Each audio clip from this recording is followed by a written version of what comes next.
Hace 500 años exactamente, el 2 de enero de 1492, con la toma de Granada, terminó precisamente la España perdida. Quedó recuperada, quedó integrada. Hay un pasaje en la Celestina en que se hace una enumeración divertida de las cosas recientes y se dice: ganada es Granada. En definitiva, lo que quedó ganado era España, la España perdida, que queda recuperada. Y es interesante que esto se vio con claridad en el mismo momento, en pocos meses después de la toma de Granada, en el prólogo de la gramática castellana, el gran humanista Antonio de Nebrija escribió un párrafo que me parece extraordinario de perspicacia, de clarividencia, para darse cuenta de lo que estaba ocurriendo. Dice: los miembros y pedazos de España que estaban por muchas partes derramados se redujeron y ajuntaron en un cuerpo y unidad de reino, la forma y trabazón del cual así está ordenada que muchos siglos, injuria y tiempo no la podrán romper ni desatar. A mí me parece asombroso que este hombre, conocedor de la historia, conocedor del pasado, el gran latinista de la época, viera la significación de lo que acababa de ocurrir, el término de la reconquista, la integración completa de la España perdida. Y es el momento en que se completa lo que ya había ocurrido un poco antes por el matrimonio de Isabel de Castilla y Fernando de Aragón, es decir, la constitución de la nación española. En España, naturalmente, no había naciones, nunca había habido naciones en la Edad Media, ni lo era Castilla, ni lo era Aragón, ni lo eran los diferentes estados y reinos de Europa. Recuerdo yo que una vez dijo Ortega, hace muchos años, en el año 1921, dijo: Castilla hizo a España y Castilla la ha deshecho. Y muchos años después, 10 años después, durante las Cortes Constituyentes de la República, Claudio Sánchez Albornoz dijo algo diferente. Dijo: Castilla hizo a España y España ha deshecho a Castilla. Y mucho más tarde, yo propuse otra frase que no es contradictoria con las anteriores. Creo que cada una de ellas tiene una cierta parte de razón. Pero yo decía: Castilla se hizo España. Porque es que hay una idea que circula ahora bastante de que Castilla castellanizó a los demás reinos, castellanizó a las diversas comarcas y regiones españolas y trató de que se asemejaran a lo que era ella. Pero yo creo que esto no es cierto. La transformación que se produce en el último tercio del siglo XV empieza por Castilla. Es decir, es Castilla la que se españoliza, es Castilla la que sale del marco de lo que había sido el reino de Castilla medieval para convertirse en una parte de una Castilla española. Es decir, que la españolización empezó por la propia Castilla, y esto es sumamente importante. En definitiva, cuando se constituye la monarquía de los Reyes Católicos, y sobre todo cuando ya queda consolidada en tiempo de Carlos V, a comienzos ya del siglo XVI, cuando se habla, por ejemplo, del imperio, es una denominación inexacta. España no se entendió nunca como imperio. Carlos V era emperador de Alemania, era el título general europeo, él era rey de España, título más importante, por cierto. Pero cuando los extranjeros en general no entendieron bien el propósito político de Carlos V, él lo que quería era constituir la Universitas Christiana, es decir, una unidad de los príncipes cristianos. Es lo que defendió el doctor Mota, el obispo Ruiz de la Mota, en nombre precisamente del emperador de Carlos V. España se sentía una y cristiana. El proyecto permanente de la Edad Media había sido la identificación de España con el cristianismo, la no aceptación de la invasión islámica, de que España pudiera ser un país islámico como han sido hasta hoy los países del norte de África. Y en ese sentido, España se convirtió en el elemento catalizador de la modernización de Europa. Es decir, fue España la que en cierto modo obligó a Europa a modernizarse en muchos sentidos. Y es curioso cómo se pasó en muy pocos años de una situación de decadencia, de corrupción, de pobreza, de anarquía que existía en Castilla y en Aragón antes del matrimonio de los Reyes Católicos, se pasó en un decenio a un estado de rigor, de exigencia, de eficacia, realmente asombroso, que hizo que España pasara en muy pocos años de tener una situación desastrosa a tener precisamente una hegemonía en Europa, lo cual en aquel momento significaba en el mundo. Es decir, los problemas castellanos no tenían solución castellana, los problemas aragoneses no tenían solución aragonesa, tuvieron solución española. Fue precisamente España como nación la que dio solución a los problemas apremiantes de los dos grandes reinos que se integran entre 1474 y 1479 y que luego completan la unidad precisamente con la conquista de Granada, es decir, con la eliminación del último reino musulmán que quedaba en España y que quedaba en Europa, porque es enormemente importante darse cuenta de lo que significaba que hubiese un reino musulmán dependiente en cierto modo del sultán de Turquía, que era la gran amenaza que había sobre Europa. Es interesante, por ejemplo, el ver cómo desde 1453, cuando los turcos destruyen el imperio bizantino y toman Constantinopla, cómo desde entonces la gran amenaza islámica va a ser Turquía, el sultán de Turquía, y el alivio que produjo en Europa entera la reconquista de Granada.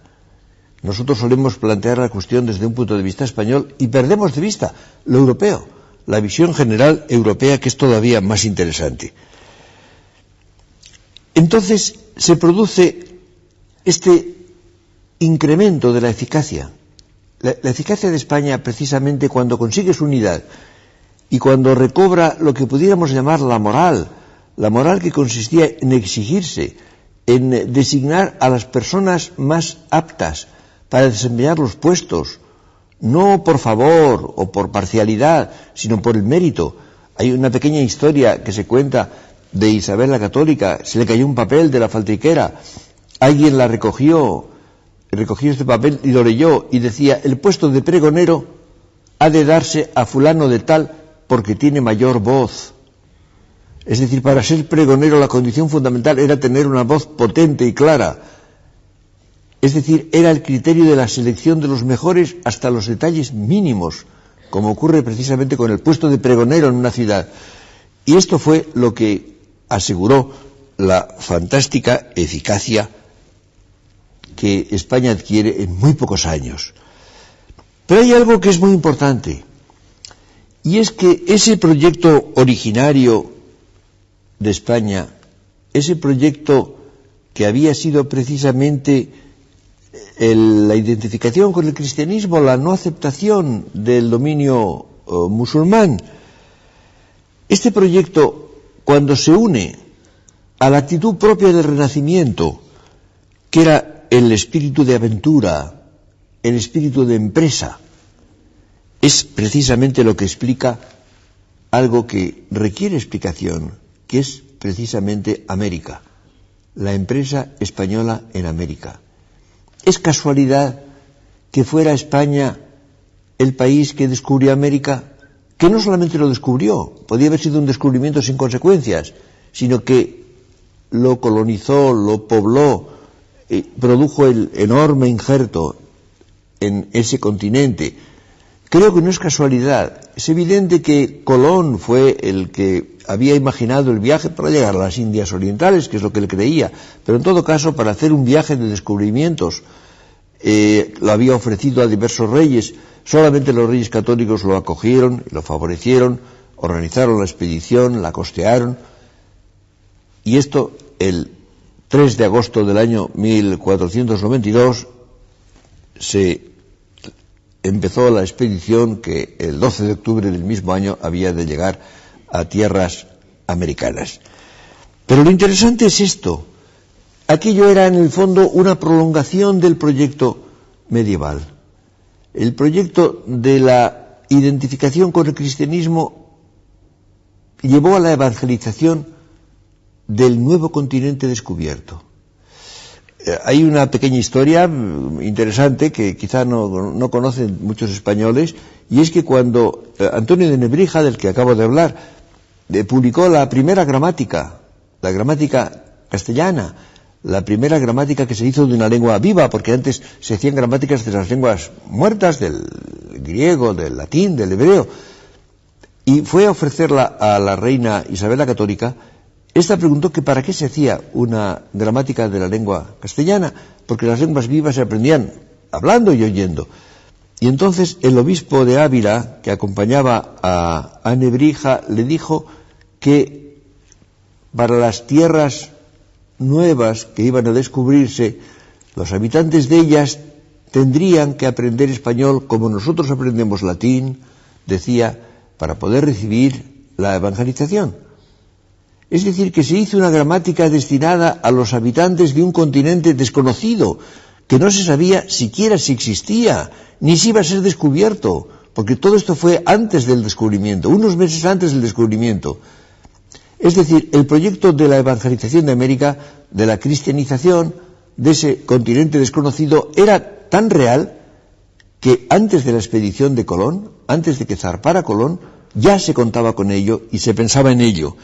Y hay un hecho enormemente interesante, que es precisamente que esto fue cierto. Y la comunidad cristiana más grande del mundo es la América hispánica, la América de lengua española y portuguesa. Es la gran comunidad cristiana en el mundo, y ocurre algo igual en Asia. Es decir, el único país cristiano de Asia son las Filipinas.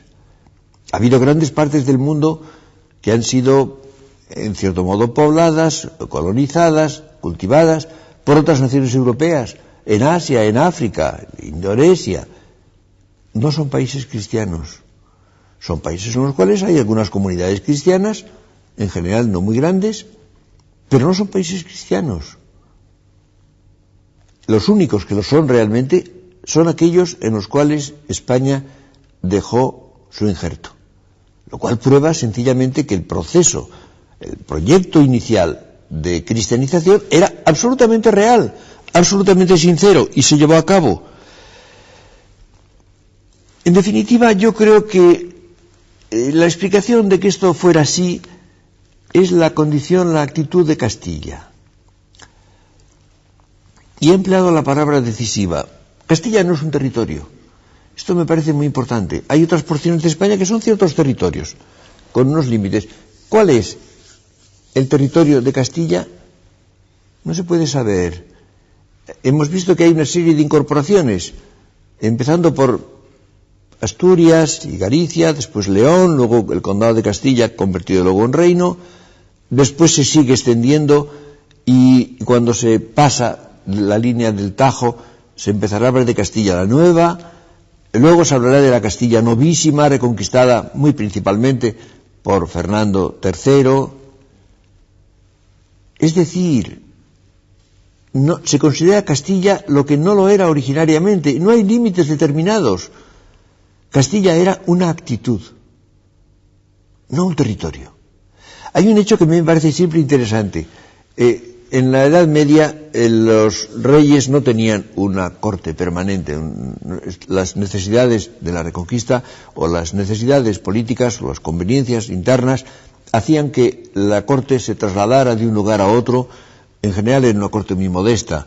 Se llegaba a un castillo, se ponían unas alfombras, unos tapices, algunos cuadros, y eso era un palacio. Pues bien, la ciudad en la cual residen desde el siglo XIII más tiempo los reyes de Castilla es Sevilla, lo cual no parece extraño dado el atractivo de la ciudad, pero es un hecho.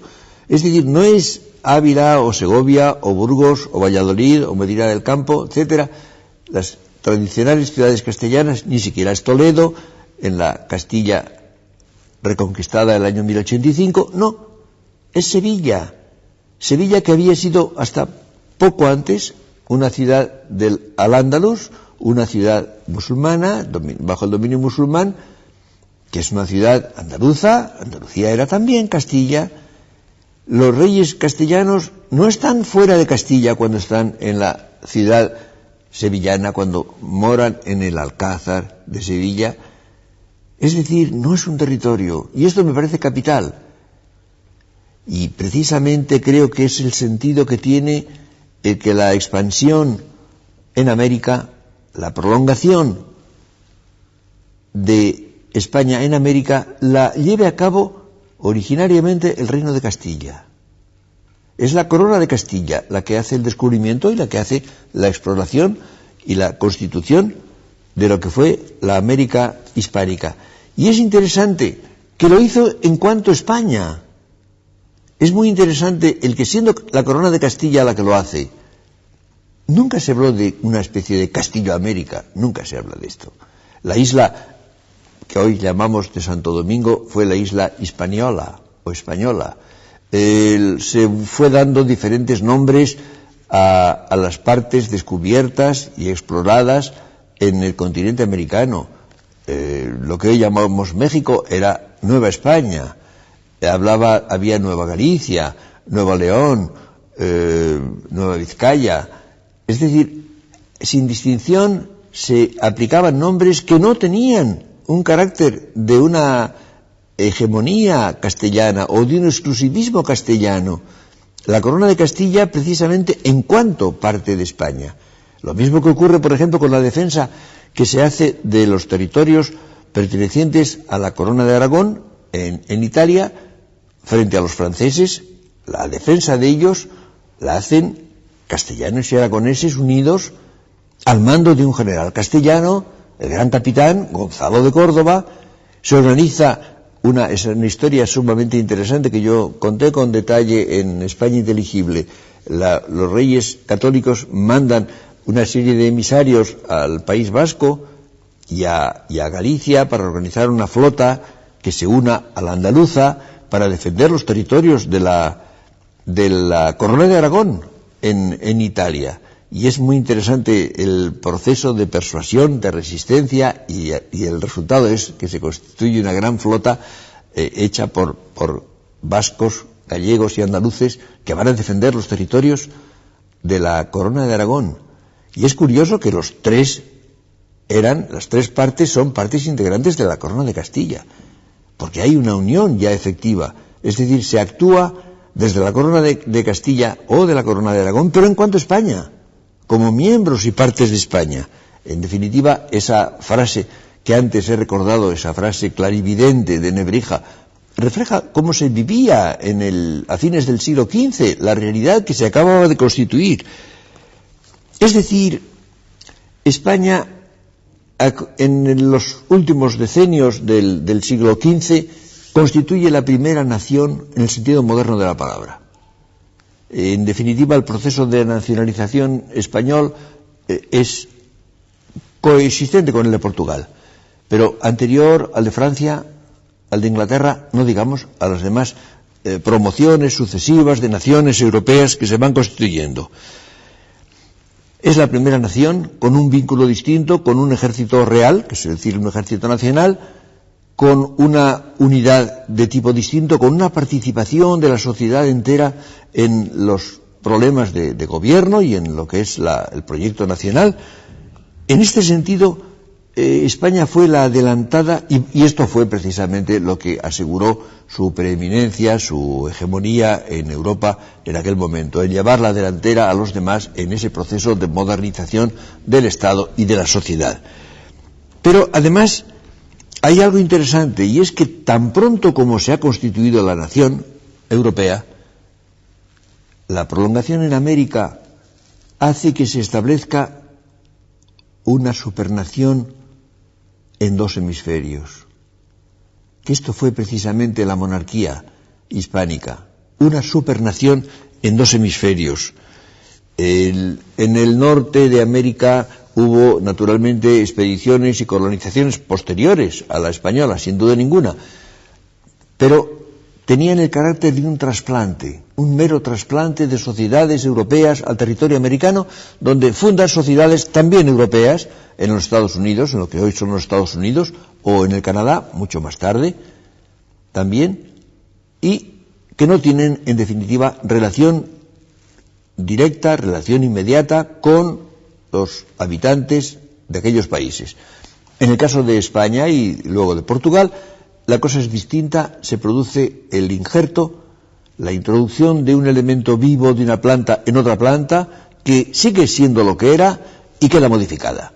Queda modificada y da frutos diferentes, se espera que mejores. Entonces se produce ese injerto y entonces se constituyen sobre las sociedades existentes en América unas sociedades que tienen un elemento nuevo, un elemento español, europeo. No son sociedades españolas, son sociedades americanas, pero que son sociedades hispanizadas. Y esto es lo decisivo, es la hispanización que se produce en aquel momento. La única comparación que hay en la historia es precisamente la romanización. Roma precisamente romanizaba los territorios que constituyeron el gran imperio romano. Y esta eficacia española se traduce primero en que se explora un inmenso territorio, casi inconcebible, cómo en tan pocos años, porque fue rapidísimo, los españoles están establecidos en ese inmenso continente, con distancias que casi no podemos imaginar los europeos, con enormes ríos, con cordilleras que parecen infranqueables, con desiertos, con selvas, con todo el tipo de dificultades físicas que se pueden imaginar. Y entonces en ese territorio se establecen en muy pronto ciudades, multitud de ciudades, hechas en cierto modo a semejanza de las españolas, con su plaza mayor, donde hay una iglesia o una catedral y una audiencia, y el comercio, el mercado, donde se van y se vienen y se admiran y se envidian y se compra y se vende, lugares de convivencia, y se llenan de universidades. Las primeras, la de México y la de San Marcos de Lima, el año 1551, mientras que la Universidad de Harvard es de 1636, la Universidad de Yale es de 1701, y antes hubo el estudio de Santo Domingo, que luego se interrumpió y volvió a reanudarse, con la imprenta que se lleva prontísimo y que publica libros. En México, por ejemplo, a los muy pocos años de la conquista, libros en español o en náhuatl, en la lengua de los aztecas, a veces con palabras españolas o con palabras latinas para algunos conceptos religiosos o teológicos que no se podían decir fácilmente en la lengua originaria. Y se llena de obras de arte, de iglesias, de catedrales, llenas de obras artísticas, de cuadros. La escuela cuzqueña, yo me quedé asombrado cuando supe que la escuela cuzqueña en los 3 siglos de virreinato del Perú había producido unos 600.000 cuadros. Y hay el descubrimiento del Pacífico, que hace Vasco Núñez de Balboa, y a los 30 años exactos del descubrimiento de América, en 1522, Elcano completa la vuelta al mundo con la nao Victoria. En 1522, la segunda vuelta al mundo la hizo Francis Drake y le costó 58 años más. Habían pasado otros 58 años para que se diera la segunda vuelta al mundo. Y naturalmente se explora todo el Pacífico y se descubre Oceanía, las islas oceánicas. Hay un texto interesantísimo que no conoce casi nadie en España, que es un prólogo que escribió el rey Felipe IV hacia 1630 como introducción a su traducción de la historia de Italia de Francesco Guicciardini. Y allí dice, estos reinos y esos reinos. Y dice además, España es parte moderada de la monarquía. Así se veía la realidad española desde dentro por parte del rey de España a mediados, mejor dicho, en el primer tercio del siglo XVII.